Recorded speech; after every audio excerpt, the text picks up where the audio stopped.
বৃহস্পতিবার সকালে কাটোয়ার কেশিয়া মাঠপাড়াতে তাজা বোমা উদ্ধার হয়।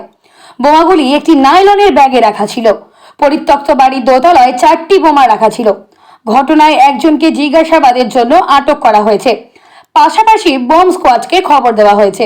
কাটোয়া থানার পুলিশ বাড়িটিকে ঘিরে রেখেছে। এলাকার বাসিন্দারা জানান, বাড়িটিতে দুষ্কৃতীদের আখড়া হয়ে উঠেছে। গতকাল রাতেও এলাকার এক দাগী দুষ্কৃতী ওই বাড়িটিতে ঢুকেছিল বলে অনেকেই দেখেছেন। পুলিশ গোটা ঘটনার তদন্ত শুরু করেছেন। রাত্রে লোকজন ঢুকতে বলতে কাল দিল রাত 12:30 নাগাদ আমি বাথরুম করতে পেরেছিলাম। এটা আমার বাড়ি স্যার, তা ঝুলাই করে বোম নিয়ে এসেছিলো। আমি বাথরুম করতে এসেছি বলে আমাকে গালাগালিও করেছিল। আবার বলছিল কি তোকে মার্ডারও করে দেবো। বুঝতে পেরেছেন, আমি একটু মানে আত্মীয় টাইপের হয় ওরা আমার, এই জন্যই বলছে মার্ডার করে দেবো, গালাগালি করছি নোংরা নোংরা। আর ঝুলাই করে কি নিয়ে এসেছিলো স্যার, বোমা না কি সেটা তো আমি রাত্রেবেলায় দেখতে পাই নাই। আর ওরাই সব ছিল, দিয়ে রেখে দিয়ে চলে গেছে। আর বাপিসের মৃত্যু, উনি মারা গিয়েছে আজ 2 বছর হবে। ওনার সব এইসব সব ছাড়িয়ে নিয়ে পালিয়ে গিয়েছে, ঘর জানলা ফানলা সব ছাড়িয়ে নিয়ে পালিয়ে গিয়েছে। কুমার? হ্যাঁ, কুমাররা সব ছিল। কজন ছিল? 6-7 জন ছিল স্যার।